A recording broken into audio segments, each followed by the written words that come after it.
이 본문 말씀으로 당신의 왕은 누구인가? 당신의 왕은 누구인가? 라는 제목으로 함께 말씀의 은혜를 나누겠습니다.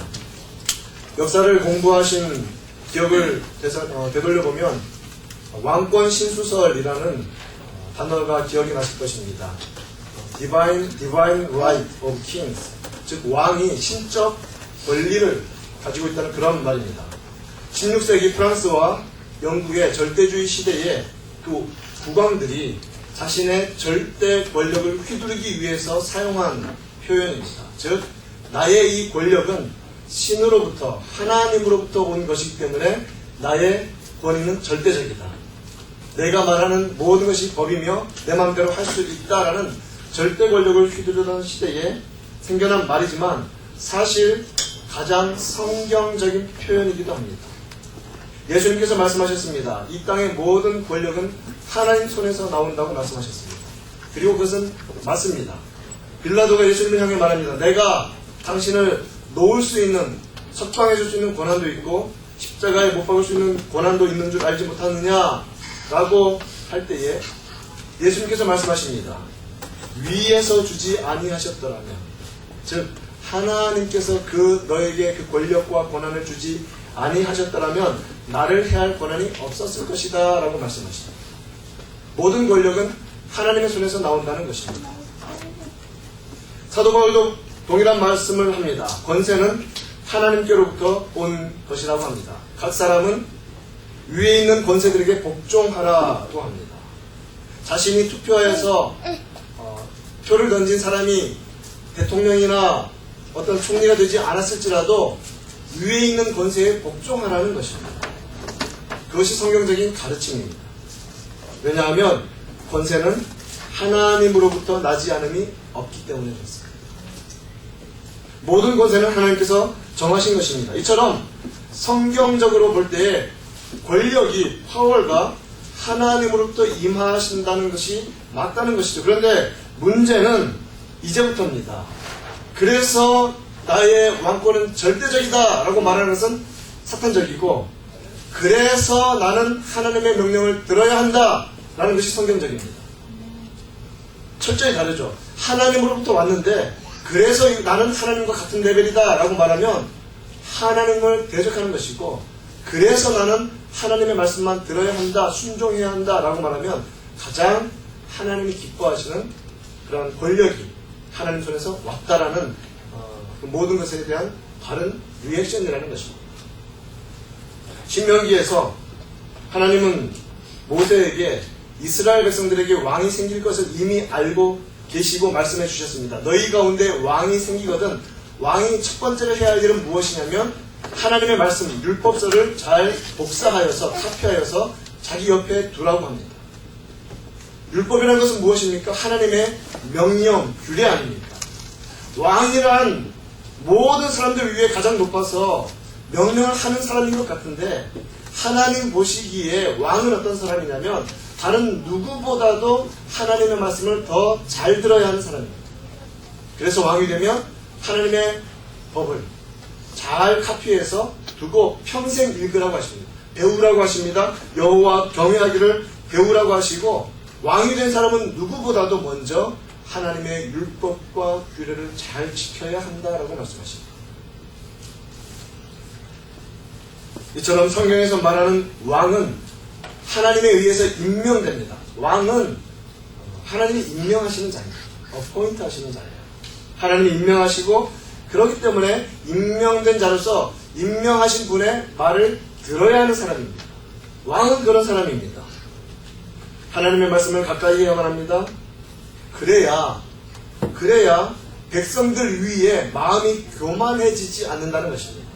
이상하지 않습니까? 이 땅의 모든 왕들은 모든 백성들보다 가장 높다라는 것을 기정사실화시켜요. 그런데 성경에서는 왕으로 세움받은 자도 백성들보다 더 높다는 교만한 마음을 갖지 말라라고 말씀하시는 거예요. 오늘 본문은 사울이 왕이신 하나님의 명령에 따라서 아말렉과의 전쟁을 치는 그 기사입니다. 왕으로 임명되었지만 왕 중에 왕이신 하나님, 시내산에서 이스라엘 백성을 왕으로 삼으신 왕이신 하나님의 명령을 따라서 아말렉과의 전쟁을 치렀는데 문제가 있었어요. 그 문제들을 한번 보면서 우리는 과연, 여러분은 과연, 저는 과연 누구를 왕으로 모시고 있는지를 잘 깊이 깨닫고 온전히 바로잡는 은혜가 있는 시간이 되기를 간절히 바랍니다. 오늘 말씀을 통해서 먼저 첫 번째로 우리가 깨달아야 하는 것은 왕 중의 왕이신 하나님께서 이 땅의 왕을 세우신다는 사실입니다. 17절 말씀 하반절에 보면 여호와께서 왕에게 기름을 부어 이스라엘 왕으로 삼으시고 라는 말씀이 나오죠. 저기에서 보면 왕직에 있어서 이 왕권, 킹쉽에 있어서 주어가 누구냐면 여호와라는 거예요. 인간 왕이 주어가 아니라 그 왕권을 하사하시고 주시는 하나님께서 이 땅에 있는 왕권에 대한 주어가 되십니다. 여호와께서 사울을 삼아 하나님이 삼으셨다, 세우셨다, 어포인트 하셨다. 하나님이 주어가 되시고 하나님이 행하신 일이 동사가 되는 것입니다. 인간은 그저 그 안에 목적일 뿐입니다. 하나님이 특별히 택하신 백성들의 왕은 하나님이 세우십니다. 이스라엘의 왕을 세우신 분이 하나님이셨습니다. 지금 시대에 택함 받은 주의 백성들을 위해서 그 아들을 왕으로 삼으신 분이 하나님이십니다. 예수 그리스도를 왕으로 삼으신 분이 하나님이십니다. 하나님이 왕을 세우셨기 때문에 사울도 하나님에 의해서 왕이 되었기 때문에 언제나 그 진정한 왕 중의 왕으로부터 오는 메시지를 들어야 하죠. 하나님의 메시지를 전달하는 메신저, 이 사자는 누구냐면 바로 선지자입니다. 여러분, 구약성경은 이제부터 사무엘 하로 들어가서 열왕기로 들어갈 때 왕들도 열왕기, 왕들에 대한 기록이지만 사실은 선지자들의 기록을 눈여겨보셔야 합니다. 선지자가 어떻게 하나님의 명령, 어떻게 왕 중의 왕이신 하나님의 명령을 어포인트된, 임명된 서번트 왕들에게 전하는가, 그것을 잘 봐야 한다는 것이죠. 사울이 이스라엘의 첫 번째 왕이었습니다. 하나님께서 이스라엘 첫 번째 왕인 사울에게 그의 메시지를 전달하기 위해서 사울을 위해 마련하신 메신저는 바로 사무엘이었습니다. 사무엘을 사울보다 먼저 준비시키신 하나님의 놀라우신 섭리를 찬양해야 할 것입니다. 왕을 준비하시기 전에 선지자를 먼저 준비하시는 거예요. 준비를 시키시되 한나라는 한 여인의 그 고통스러운 삶을 통하여서 기도하게 하시고 연단을 경험하게 하시고, 그래서 그 삶 가운데 오직 여호와만이 하나님이시라는 그 고백을 받아내신 다음에 그에게 사무엘을 주셔서 젖을 떼자마자 여호와의 성소에서 성장하게 하여서 그가 사람의 교육을 받지 아니하고 하나님의 교육을 받은 선지자로 준비되게 하십니다. 어렸을 때 준비되게 하세요.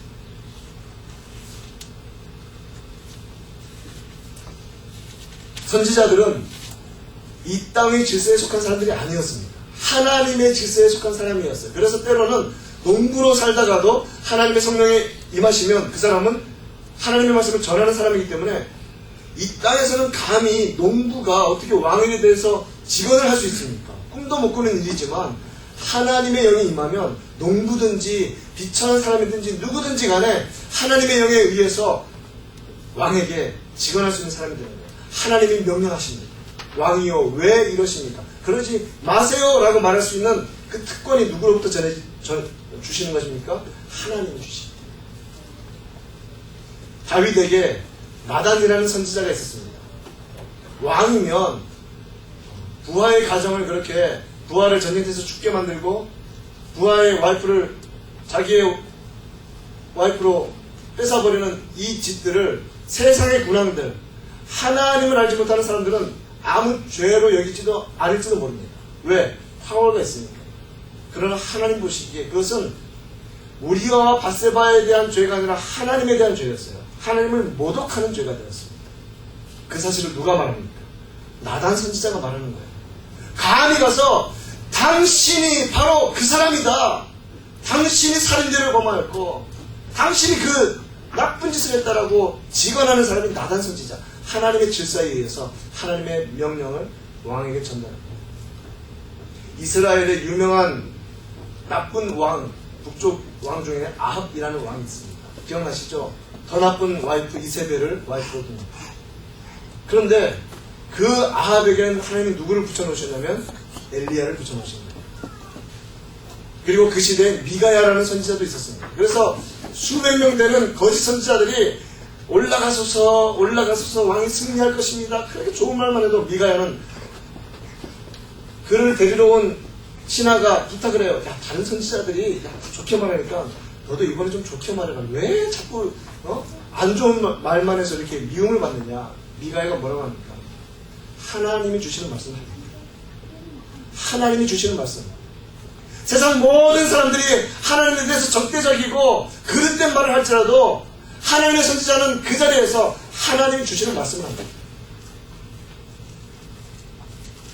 엘리사는 엘리야의 제자로서 아합의 아들 아하시야를 향해서 엄중한 하나님의 경고를 전하였습니다. 히스기야 왕 곁에는 이사야 선지자가 있었습니다.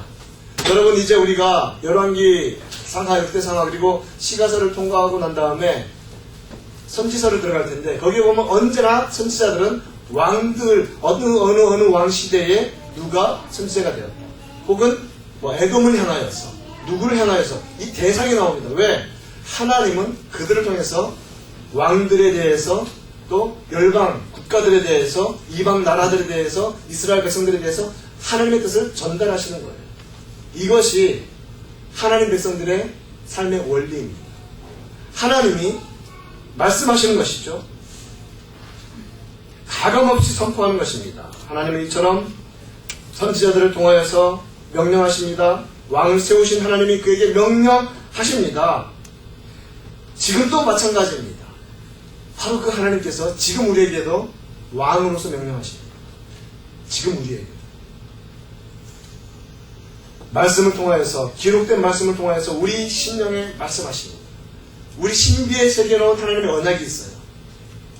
그리고 성령을 통해서 말씀하시고, 이 시대에도 하나님께서 말씀의 사역자들을 세우셔서 명령하시고 말씀을 가르치는 일들을 맡겨놓으신 것입니다. 하나님이 왕이시기 때문에 그렇습니다. 이처럼 하나님은 왕이실 뿐만 아니라 명령하셔서 그 명령대로 움직이게 하시는 하나님이십니다. 첫 번째는 왕을 세우실 수 있는 하나님, 사울을 세우셨습니다. 사울에게 명령할 수 있는 하나님이십니다. 여러분, 세상에 옛날 군주시대에 누가 감히 왕에게 가서 당신 이렇게 해 라고 말할 수 있는 사람이 어디 있습니까? 그러나 선지자들은 왕이 가서 당신 이렇게 하라고 진짜 왕이 명령하십니다 라고 전달하시는 거예요.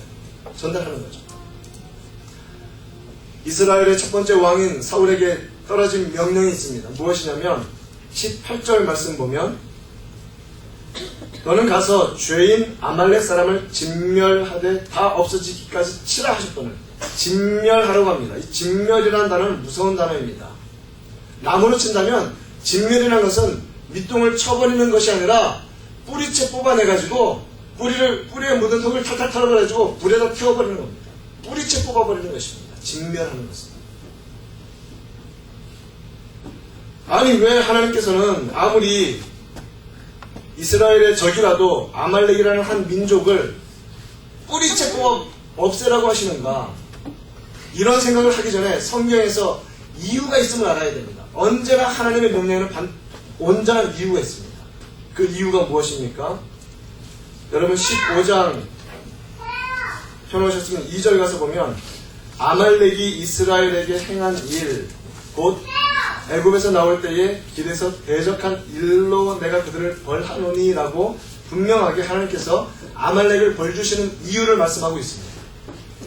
애굽에서 나올 때에 하나님의 장자이며 하나님의 군대인 이스라엘이 애굽에서 나올 때 가장 먼저 이스라엘을 공격한 민족이 누구냐면 아말렉입니다. 하나님의 구원 계획에 있어서 가장 먼저 대적한 세력이 누구냐면 아말렉이에요. 영적인 의미에서 본다면 하나님께서 자기가 택하신 백성들을 구원하려 하실 때 태클을 거는 사탄의 무리들이 있어요. 교회 못 가게 하고 말씀 못 듣게 하고. 근데 그 중에 첫 번째가 누구였냐면 아말렉이었단 말이에요. 따라서 아말렉은 하나님의 영원한 원수가 되고 말았어요. 하나님의 구원 계획을 가장 앞서서 사탄의 그 세력에 의해서 방해하려고 했던 민족이 아말렉이었기 때문에 그렇습니다. 여러분, 이 이유를 잘 아셔야만 합니다. 바로 그 이유가 있어요. 신명기 25장 17절에서 보면 하나님이 이렇게 말씀하십니다. 너희는 애굽에서 나오는 길에 아말렉이 내게 행한 일을 기억하라. 첫 번째 어떤 일이냐면 25장 18절에서 곧 그들이 너를 길에서 만나 내가 피곤할 때에 내 뒤에 떨어진 약한 자들을 쳤고, 이 아말렉은 가장 첫 번째로 이스라엘 구원받은 이스라엘 백성들에게 대적했을 뿐만 아니라 어떻게 했냐면 아주 비열하게 했어요.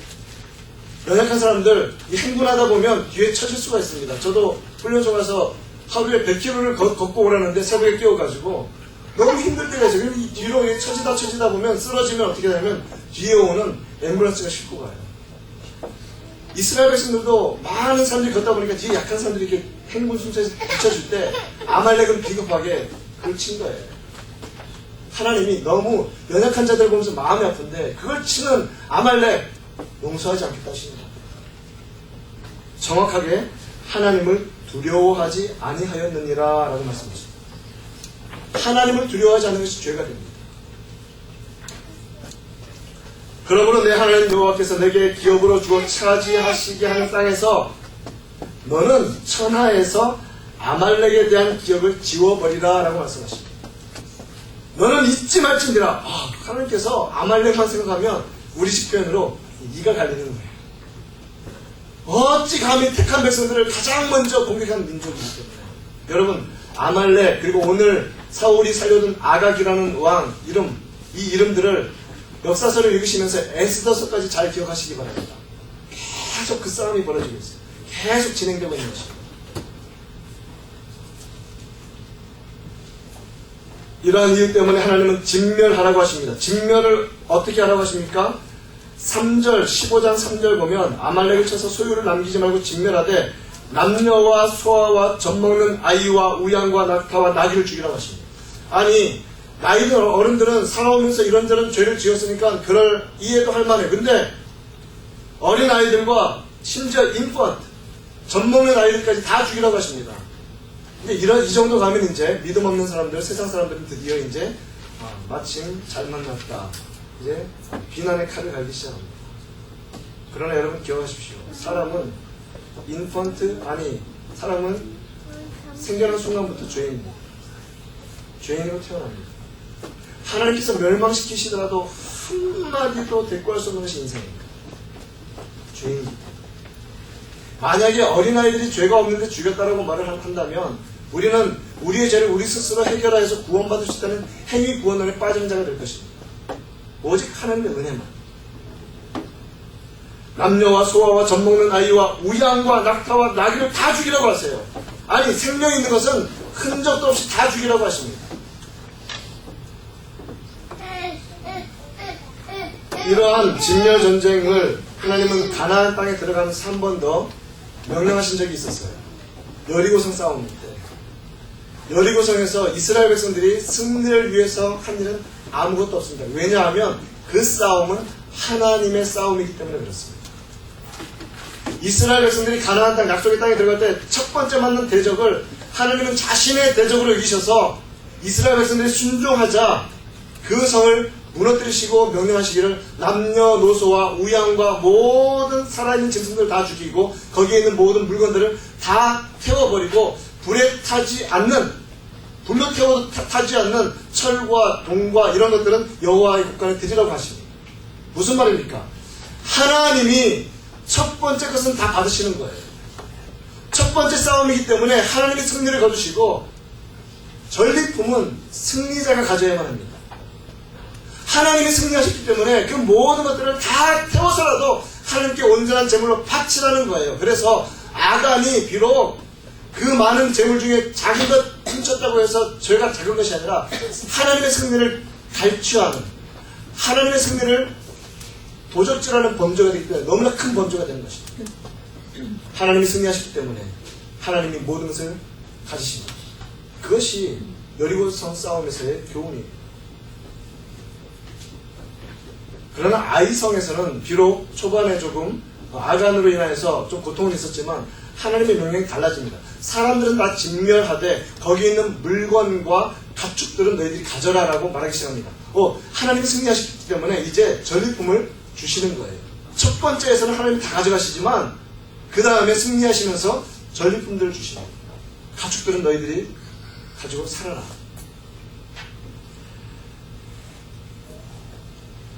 이처럼 왕 중에 왕이신 하나님의 명령에는 반드시 거룩한 이유가 있습니다. 하나님의 명령에는 반드시 거룩한 이유가 있습니다. 그 왕의 깊은 뜻이 있고 택하신 백성을 향한 뜨거운 사랑이 바탕되어 있습니다. 이것은 우리의 믿음입니다. 우리의 완전한 이해가 아니라 믿음입니다. 성경을 읽을 때 이해되어지지 않는 것들은 그 믿음으로 받아들이면 얼마든지 알아지게 됩니다. 하나님을 알아야 하나님의 명령을 아는 것입니다. 하나님을 얼마나 철저히 알고 있으며 하나님을 얼마나 철저히 인정하는가에 따라서 우리가 말씀에 대한 태도가 달라집니다. 하나님은 왕이십니다. 그는 모든 것을 거룩한 목적에 의해서 명령하실 수 있고 그것은 모두가 다 선하십니다. 하나님은 그의 택하신 백성들을 비열하게 대적한 대적인 아말렉을 향하여서 정당한 분노를 발하고 계신 것입니다. 정당한 분노. 하나님을 향해 직접 대적한 첫 민족 이스라엘 백성을 친 것이 아니라 하나님을 대적한 것이 되었기 때문에 하나님은 그것을 잊지 아니하시는 것입니다. 이 땅에서 왕된 사람들과 또 이 땅에서 왕같은 제사장으로 택함받은 주의 백성들은 이 사실을 반드시 기억하고 있어야 합니다. 하나님의 모든 명령에는 영원하신 통치자의 깊고 오묘하고 완전하신 뜻과 의지가 담겨 있습니다.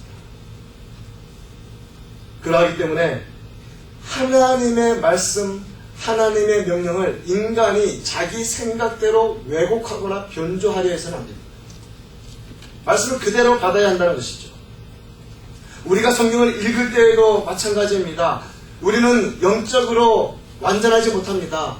우리의 신적 지식도 완전하지 못합니다. 그러나 하나님의 말씀은 완전합니다. 그러나 하나님의 말씀은 완전합니다. 따라서 우리가 이해하지 못하는 하나님의 말씀도 완전합니다. 그 사실이 중요하다는 것이죠. 신명기 29장 29절 여러분 잘 기억해 놓으십시오. 쉬워요. 29, 29. 신명기입니다. 감추어진 일은 우리 하나님 여호와께 속하였거니와. 이게 믿음이에요. 하나님의 비밀, 이것은 하나님께 속하는 것입니다. 그러나 나타난 일은, 즉 리빌된 일, 드러난 일은 영원히 우리와 우리 자손에게 속하였다라고 말씀하십니다. 신명기 29장 29절에서 하나님의 그 구원 계획은 천사들도 모르는 비밀이었어요. 천사들도 하나님이 도대체 이 죄악된 세상을 어떻게 회복시키시고 어떻게 구원하실까 도무지 알 수가 없었어요. 그래서 예수 그리스도는 하나님의 비밀이라고 말합니다.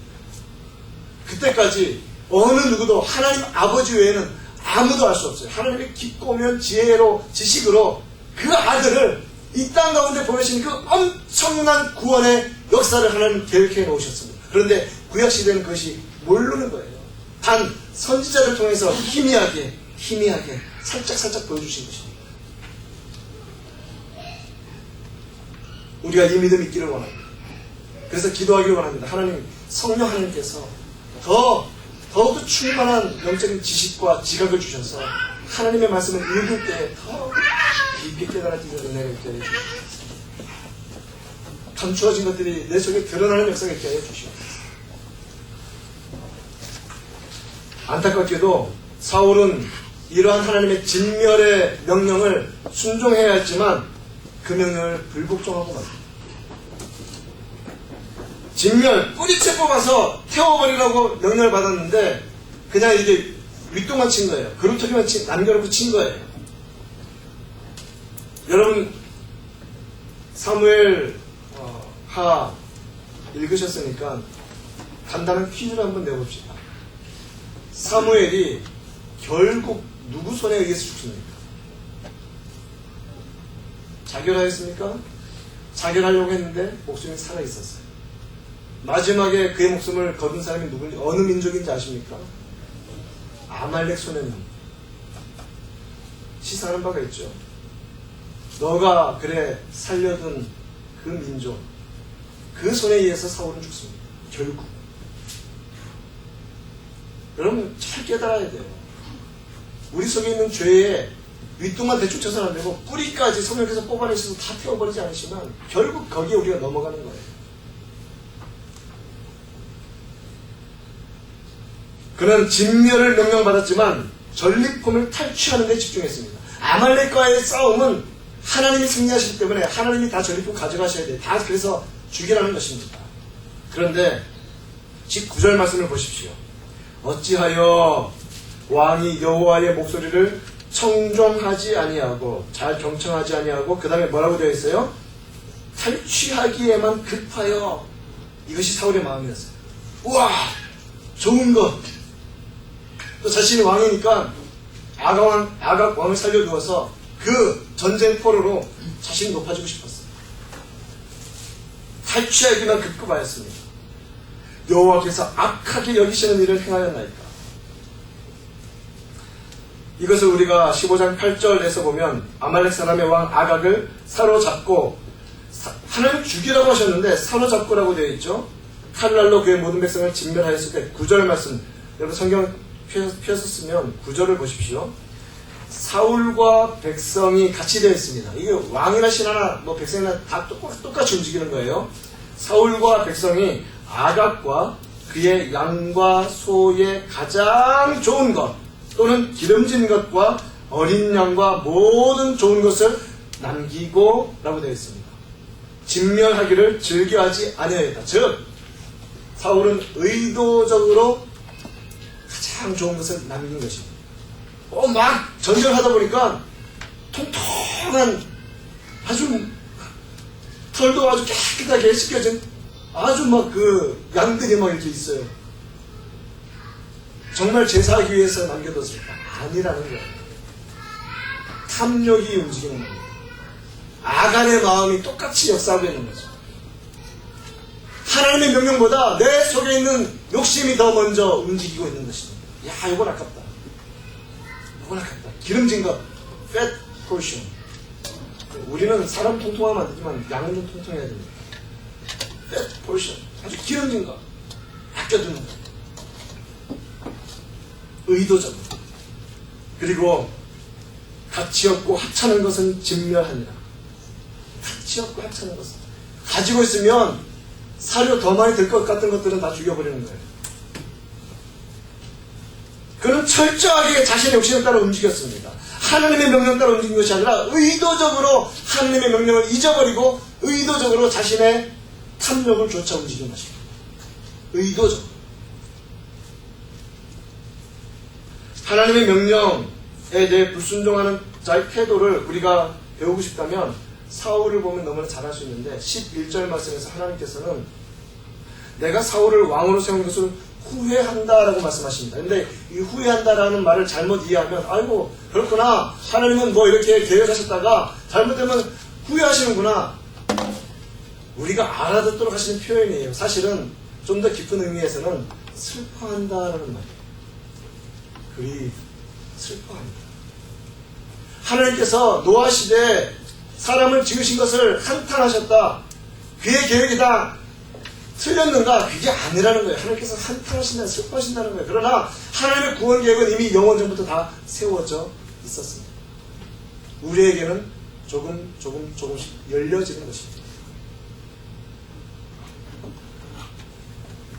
하나님이 말씀하시기를 사울이 나를 따르지 아니하고 내 명령을 행하지 아니하였음이니라 라고 분명하게 11절에서 말하고 있습니다. 근데 여러분 13절 한번 보실래요? 13절 뭐라고 말합니까? 사울이 그에게 이르되 뭐라고 했어요? 내가 여호와의 명령을 어떻게 했다고요? 행하였나이다. 아니 하나님은 사울이 내 명령을 행하지 아니하였다라고 말씀하셨는데 사울은 뭐라고 말하냐면 내가 여호와의 명령을 행하였나이다 라고 말하고 있어요. 디퍼런스가 있습니다. 갭이 있습니다. 차이가 있어요. 하나님이 원하시는 수준과 사울이 생각했던 수준의 차이가 있다는 것입니다. 하나님의 철저한 명령을 사울은 자기 마음대로 변조하고 있습니다. 왜곡하고 있습니다. 하나님의 말씀을 인간적이고 인본주의적이고 정욕적인 생각으로 바꾸고 있는 거예요. 이것이 바로 이러한 것이 하나님의 철저한 명령을 자기 마음대로 살짝 바꾸는 것이 죄의 출발입니다. 여러분 정말 잘 들으셔야 돼요. 하나님의 명령을 조금 지킨 것으로 칭찬받는 것이 아니라 조금 자기 마음대로 변조한 것이 하나님을 완전히 대적하는 죄의 출발점이 된다는 것을 기억하셔야 됩니다. 이 사실은 인류의 첫 조상을 보면 알 수 있습니다. 하나님께서는 아담과 하와에게 말씀하셨습니다. 모든 동산의 나무는 다 먹어라. 얼마나 맛있었을까. 먼지 하나도 없고 100% 유기농. 사과는 기본적으로 꿀사과. 너무너무 맛있었을 것 같아요. 너무너무 좋았을 것 같은데 한 가지는 순종해라. 동산 중앙에 있는 선악과는 먹지 말아라. 그러면 사실은 말이 내가 먹는 날에는 반드시 죽으리라. You will surely die. 반드시 죽을 것이다. No other options. 다른 거 없어요. 불복종하면 죽는 것밖에 없어요. 그런데 인간은 어떻게 하는가? 하나님의 말씀에 자기 마음대로 애드해요. 하와가 뭐라고 말합니까? 너희는 먹지도, 하나님 분명히 먹지 말라고 했거든요. 먹지도 말고 만지지도 말라. 이 애드되는 것이죠. 하나님의 말씀에 자기 마음대로 애드하는 거예요. 그러면서 하나님이 갑자기 어떤 분이 되시는 거예요? 오, 고집 좀 있으신 분이시네. 나쁜 분이시네. 슬그머니 들어오기 시작하죠. 애드합니다. 그리고 하나님은 You will surely die. 정확하게 이 왜곡해서는 안 되는 말씀을 주셨는데 왜곡이 일어나요? 정확히 말하면 디그레이드 시키는 거예요. 낮추는 거예요. 하와가 뭐라고 말합니까? 죽을까 하노라 You will die. 뭐 이렇게 말할 수 있을 것 같아요. You may die. Maybe or maybe not. 뭐 이렇게 말할까요? 그 정도로 지금 살짝 내려오고 있어요. You will die. 이제 그러면 끝난 겁니다. 자기 마음대로 하나님의 말씀에 자기 생각을 애드하고 자기 마음대로 하나님의 말씀을 디그레이드 시키면 이미 끝난 거예요. 이미 이제 죄가 들어가기 시작합니다. 사탄은 뭐라고 말합니까? 뱀이 여자에게 이르되 너희가 결코 죽지 아니하리라. 사탄은 딱 한 단어를 애드합니다. Not. You will not surely die. 하나님은 뭐라고 말씀하셨어요? You will surely die. 사탄은 살짝 변조된 인간의 마음을 치고 들어가서 You will not surely die. 우리가 하나님 말씀을 정말 두려워 떨며 변조하지 말아야 되는 이유가 바로 거기에 있습니다. 인간적으로 인본주의적으로 해석하지 말아야 하는 이유가 바로 거기에 있습니다. 그러면 거기에 죄가 공기를 트기 시작합니다. 무섭게 하나님으로부터 대적하기 시작합니다.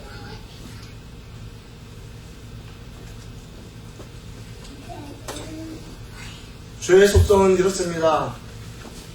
이처럼 말씀을 변조하고 그리고 나서 어떤 일이 벌어지냐면 자기를 정당화시켜요. 나는 행했는데요. 내가 행했습니다. 그리고 그 죄를 다른 사람에게 덮으시옵니다. 누가 생각나세요? 형님 생각나잖아요. 아담. 저 여자는 누가 주셨죠? 하나님께서 주셨잖아요. 저 여자가 뭐겠습니까? 하와는 정말 뱀 꼬셨습니다. 사울은 뭐라고 말합니까?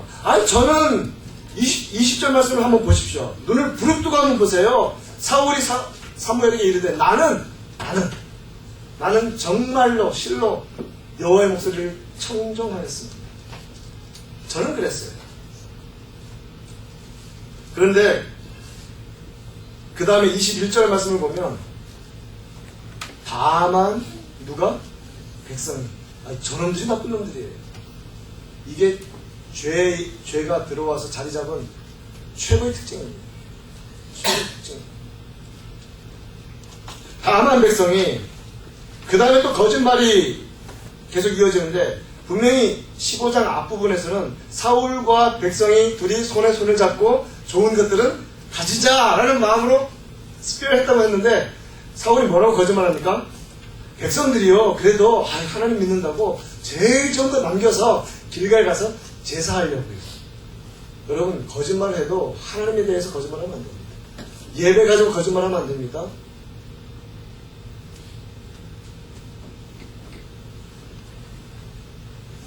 하나님의 말씀을 왜곡하고 변조하기 시작하면 여기까지 떨어집니다. 거기까지 떨어지는 거예요. 하나님은 어떤 순종을 원하십니까? 정말 퓨어한 순종을 원하세요. 전적인 순종을 원하십니다. 참된 제사와 예배를 원하십니다. 여러분, 우리 이 자리에서 주님께 예배드리고 있는데, 우리 마음 깊은 곳까지 다 온전히 들여서 예배하는 우리 되기를 간절히 축원합니다. 그런 예배를 원하십니다. 대충 내 종교는 기독교이기 때문에 나는 주일마다 가서 1시간씩 앉아있는 사람으로 드리는 예배가 아니기를 원합니다. 그래서는 안 됩니다.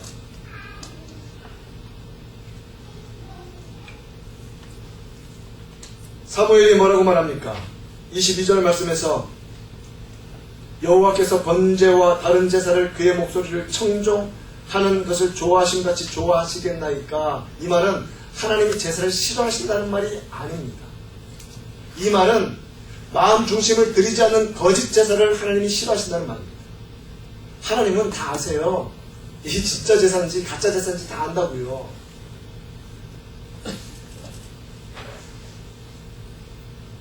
순종이 제사보다 낫다고 말합니다. 더 정확히 말하면 순종을 동반한 제사를 하나님은 가장 기뻐하신다는 거예요. 순종 빠진 제사는 껍데기라는 것입니다. 듣는 것이, 하나님의 말씀을 듣고 순종하는 것이 순양의 기름보다 나아요. 이 fat portion, 가장 좋은 것을 잘라서 마음은 없는데, 여호와의 말씀을 듣지도 않는데 태워드리는 것, 뭘 좋아하시겠습니까? 말씀 듣는 것을 더 좋아하십니다. 여러분, 23절 말씀은 정말 우리가 잘 보아야 하는데, 이는 하나님 말씀을 거역하는 죄가 얼마나 무서운 죄인가? 점치는 죄와 같다고 합니다. 그리고 거역하는 것은, 완고한 것은 죽은 우상에게 절하는 죄와 같다고 합니다. 신명기에서 점치는 자와 우상 숭배하는 자는 돌로 쳐 죽이라고 말씀하십니다. 그만큼 하나님이 싫어하신다고 하는데, 그 정도의 죄가 어느 정도의 죄냐면 하나님 앞에 순종하지 않는 죄가 그 정도 급이라는 거예요. 말씀을 변조하고 자기 마음대로 하나님의 말씀을 거역하는 것은 점치고 우상 숭배, 저 다른 데 가서 우상에게 절하는 죄와 똑같다는 것입니다. 구약적인 개념으로 보면 돌마다 죽을 죄이고, 지금 개념으로 보면 이미 영원한 영벌을 받은 상태이죠. 묻습니다. 누가 우리의 왕입니까? 우리의 왕은 도대체 누구입니까? 사울은 왕으로 임명받았지만 진정한 사울의 왕이 있었어요. 여호와입니다. 하나님이십니다. 우리는 왕같은 제사장으로 이 땅 가운데 부름받은 자이지만 진짜 왕이 계세요. 사울은 그리하여서 진짜 왕에 의해서 세워진 서번트 킹입니다. 서번트 킹. 이거 잘 아셔야 돼요. 이 땅에 있는 모든 사람들은 서번트 킹입니다. 누구에 의해서? 하나님에 의해서. 예수 안 믿는 사람일지라도 하나님이 정부를 허락하셔서, 여러분 참 신기한 게, 사람들 마음속에, 정부의 마음속에 뭐가 있냐면 공권력이 지켜져야 되고 범죄는 막아야 되고, 이러한 마음들을 일반적인 능청으로 세상 가운데 허락하셨기 때문에 그나마 세상이 보존되는 거 아닙니까? 하나님이 주신 축복입니다. 하나님이 주신 축복이에요. 그처럼 사울은 하나님의 명령대로 움직여야 되는 왕이었습니다. 그러나 사울에게 있어서 왕은 누구였냐면 사실은 자신이었습니다. 좀 더 정확히 말하면 자신의 욕망이었습니다. 자신의 정욕이었어요.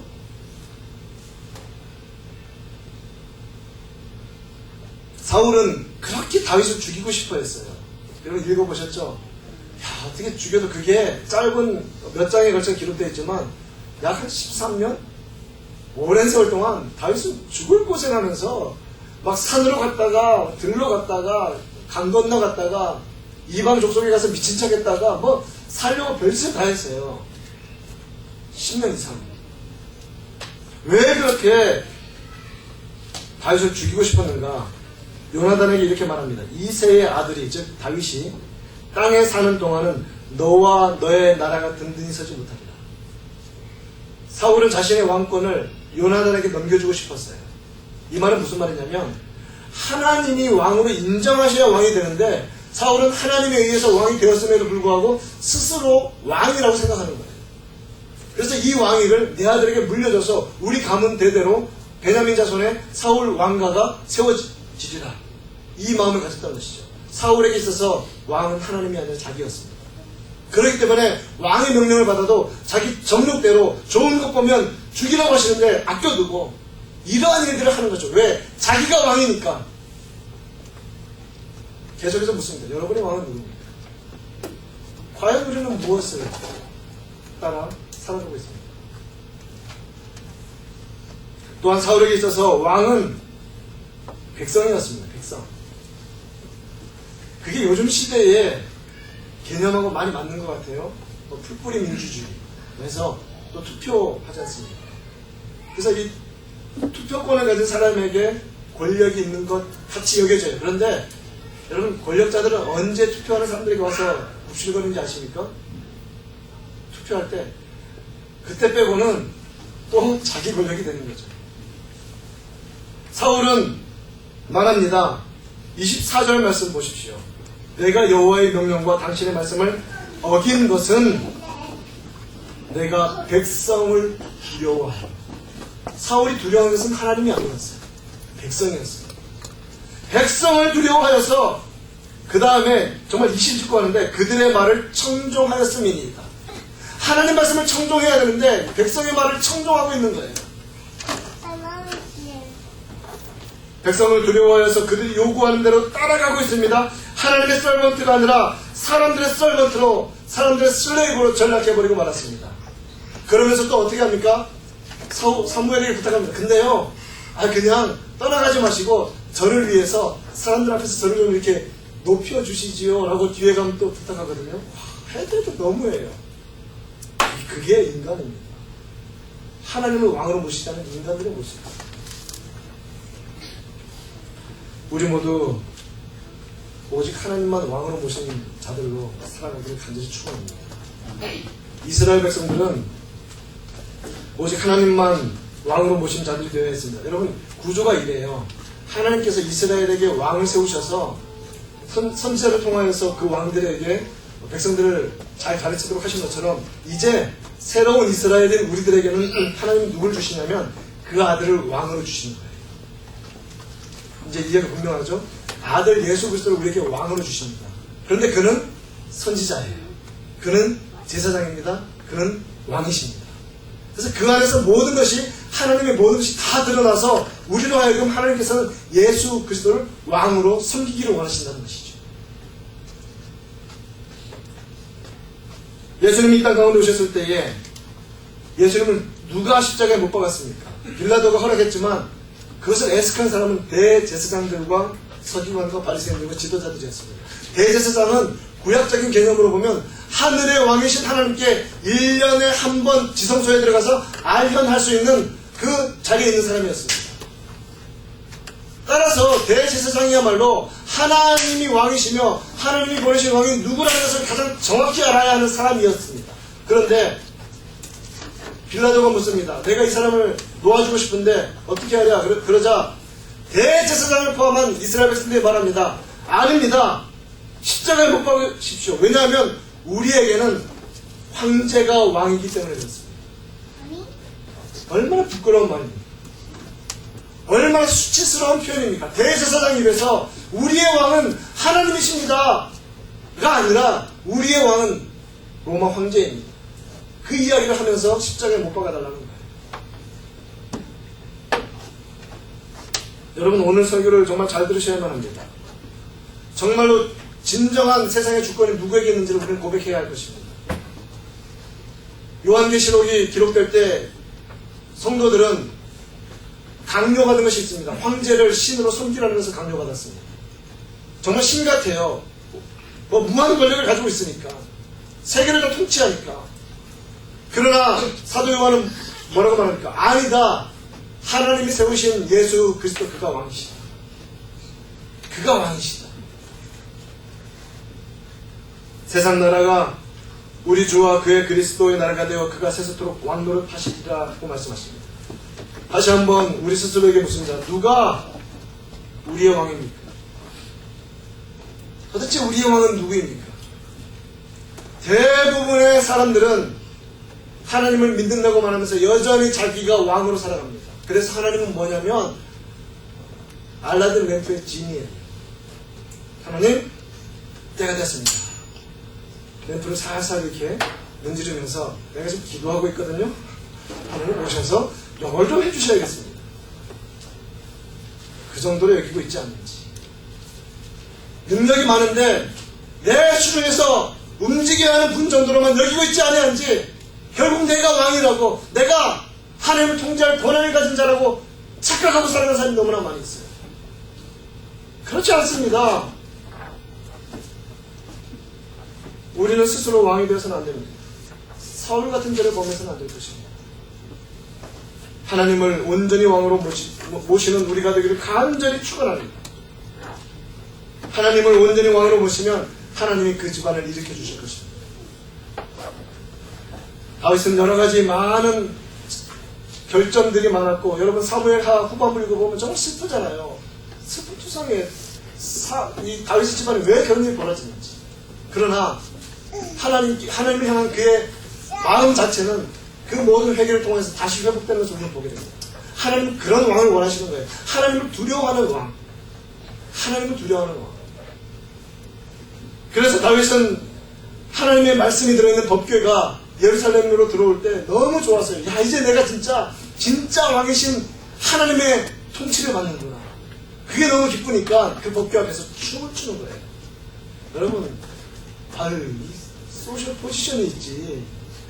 왕이 신하들 앞에서 얼마나 심하게 춤췄으면 이게 옷이 덜렁덜렁 거려가지고 와이프 미갈이 딱 내다보면서 아유 저런 인간이 다니나 왕이라는 게 그런 말을 들을 정도로. 왜? 다윗은 그때 왕이 아니었어요. 다윗은 왕이신 하나님 앞에 어린아이처럼 뛰는 겁니다. 그렇게 하나님 앞에 즐거워하고 하나님을 왕으로 모신 그 다윗의 집안을 하나님 약속하시잖아요. 너가 내 집을 세우겠다가 아니 내가 너의 집을 세워주마. 내가 너의 후손을 영원토록 왕위를 지키게 해주마. 그 다윗 언약의 최종적인 완결판 우리 구주 예수 그리스도 다윗의 후손으로 오셔서 그 왕권을 이제 구조가 이해되시죠? 모든 믿는 자들의 왕으로 세우셔서 영원토록 이어지게 하신 것입니다. 여러분, 이것은 우리의 삶에도 마찬가지입니다. 하나님을 왕으로 모시면 여러분 기억하십시오. 그 집안을 하나님이 세우실 것입니다. 그 집안을 붙잡아 주실 것입니다.